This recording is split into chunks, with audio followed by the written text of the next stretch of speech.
la puandeur de ce qui se passe entre l'Israël et le Liban a atteint l'Allemagne. Oui, l'odeur est nauséabonde, désagréable, tellement désagréable que le ministère des Affaires étrangères allemande vient de demander carrément des comptes à M. Benjamin. Ce dimanche hier, c'est pas d'ailleurs la première fois, une tour de la force onusienne qu'on appelle la FINUL a été délibérément démolie par un bulldozer de l'armée israélienne. Une tour de contrôle. Ils l'ont fait exprès. On nous informe. Et donc, le gouvernement de la Fédération de l'Allemagne demande des explications claires à M. Benjamin au sujet de ces incidents qui deviennent répétitifs. Ils sont devenus des récidivistes. Ils l'ont fait une première fois, ils ont donné une explication.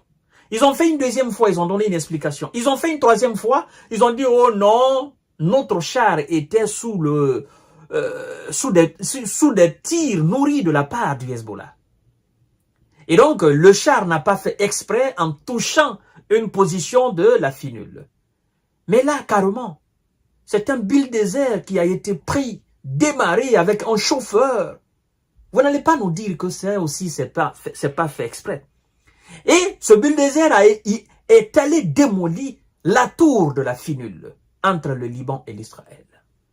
Donc, le gouvernement allemand remonté à bloc s'inquiète davantage de ces incidents répétitifs de la part de l'armée israélienne. Vous allez comprendre, mesdames et messieurs et mesdemoiselles, les raisons pour lesquelles nous parlons de ce sujet-là. Berlin demande à Israël des explications sur des incidents visant la FINUL. L'Allemagne attend du gouvernement israélien qu'il clarifie chaque incident touchant la mission de maintien de la paix de l'ONU au Liban. Et elle a exhorté ce lundi, 21 octobre 2024, à faire la lumière sur la destruction d'une tour d'observation et d'une clôture dans le sud du Liban. Selon la FINUL, un bulldozer de l'armée israélienne a délibérément démoli dimanche une tour d'observation et la clôture d'une position de la FINUL, ce qui suscite la plus grande inquiétude de Berlin, a déclaré une porte-parole du ministère des Affaires étrangères lors d'un point de presse. C'est le monde entier, qui s'appelle la FINUL. Je parle du monde entier, qui s'appelle la FINUL. Parce que cette force envoyée entre le Liban et l'Israël, c'est pas la France qui a pris la décision. C'est pas l'Allemagne, encore moins la Grande-Bretagne ou les États-Unis. C'est pas la Chine, c'est pas la Russie, c'est pas la Côte d'Ivoire, encore moins le Sénégal ou l'Afrique du Sud. L'organisation qui regorge en son sein, mesdames et messieurs, toutes les nations de ce monde qu'on appelle l'ONU, c'est cette organisation qui a jugé nécessaire d'envoyer ces forces-là pour aller imposer la paix. Donc, parmi ces forces, composées de 10 000 hommes, ou plus d'ailleurs, il y a la France, il y a la Chine, il y a l'Italie, il y a l'Espagne, il y a la Finlande, il y a les Sri Lankais, il y a les Indonésiens, il y a les Ghanéens. Toutes les nationalités sont représentées là dans cette force-là. Et M. Benjamin Netanyahou, avec son armée, ose s'attaquer à une position, je dirais plus même une position, plusieurs positions, parce que ça a été répété, c'est devenu répétitif. Mais une question centrale demeure à ce niveau, mesdames et messieurs et mesdemoiselles. Pourquoi les forces israéliennes, l'armée israélienne, est collée à la position onusienne? Pourquoi? Pourquoi c'est elle qui démolit? Pourquoi c'est elle qui touche? Pourquoi c'est elle qui tire? Pourquoi c'est elle qui se frotte à la position onusienne et à force onusienne? Pourquoi c'est elle qui le fait? Pourquoi? Dans les conditions normales, la finule, si elle doit accuser quelqu'un, la finule est censée accuser le Hezbollah. Parce que le Hezbollah est présenté par Israël et ses alliés au monde entier comme le diable, l'incarnation du diable, comme des terreaux.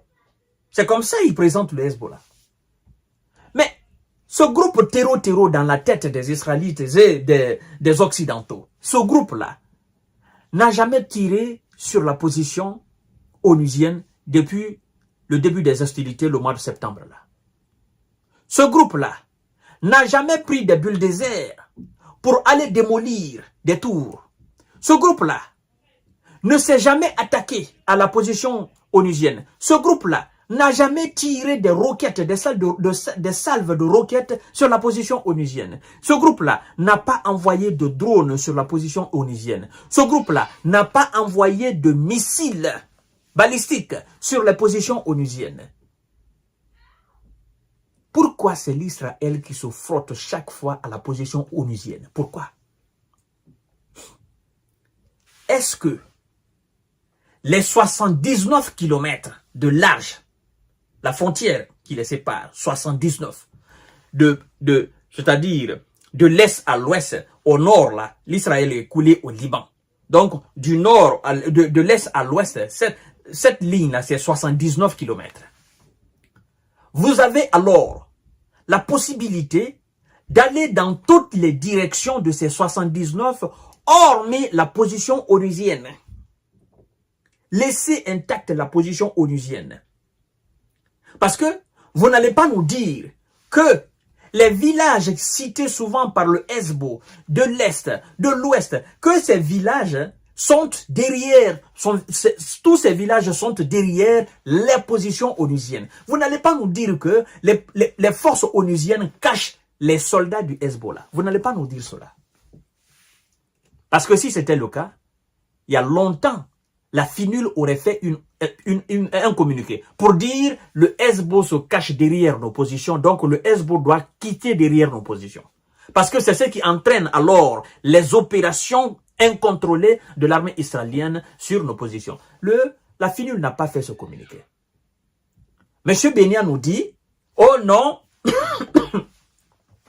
le Hezbollah se sert de la position onusienne pour nous attaquer. Mais la finule, les soldats de l'ONU n'ont pas fait ce communiqué. Ils ne sont pas d'accord avec vous. Ils vous désapprouvent sur ce point-là pour dire que le Hezbollah se cache derrière leur position pour vous attaquer. Ça, c'est faux. Pourquoi diable voudrait-il que c'est vous qui vous attaquez à la position onusienne? Pourquoi? Qu'est-ce que vous cherchez là? Et vous n'allez pas dire au monde entier que la finule est en complicité avec le Hezbollah pour vous attaquer. Non. Vous êtes attaqué au niveau de toutes les frontières, au niveau de tous les petits villages qui font frontière à l'Israël. Vous êtes attaqué au niveau de tous ces villages-là. Là où vous essayez de contourner là, il y a les Hezbollah là-bas. Là où vous tentez de les encercler, il y a les Hezbollah là-bas. Mais pourquoi c'est juste la seule position de la finule que vous attaquez? Pourquoi? Qu'est-ce qui se passe là-bas? Ou bien vous avez besoin aussi de ce coup de com'? Mais c'est une faiblesse de votre part, c'est une honte. Parce que cette force est une force paisible. Elle ne tire pas sur les positions israéliennes. Elle ne tire pas sur les positions du Hezbollah. Elle n'a même pas d'armes lourdes. Elle n'a pas d'avion. Elle n'a absolument rien de tout cela. Elle a juste des véhicules blindés, quelques véhicules pour évacuer ses soldats en cas d'attaque. Elle n'a absolument rien de tout ce qu'on peut considérer comme voilà, d'équipement lourd d'une armée. Hein? Les forces onusiennes sont juste là comme arbitres. Mais vous, vous tirez sur l'arbitre. Alors vous êtes qui? Normalement, vous êtes censé écoper de carton rouge et de suspension de 6 matchs ou si vous voulez même d'une saison, vous ne jouez pas. Mais tout cela, c'est parce que ceux qui sont censés vous suspendre, ce sont eux aussi qui vous soutiennent. Ce sont eux qui vous donnent des armes. Ce sont eux qui vous encouragent. Et c'est ce qui fait la complexité du dossier. Voilà, mesdames et messieurs, l'Allemagne demande des comptes, le gouvernement fédéral allemand demande des comptes à M. Benjamin, au gouvernement israélien, sur ces incidents, sur des positions onusiennes. En tout cas, ça fait la honte quand même de l'Israël, que c'est l'Israël qui, effectivement, mène des opérations sur la position onusienne et non sur la position des éléments du Hezbollah. Je vous donne rendez-vous tout à l'heure.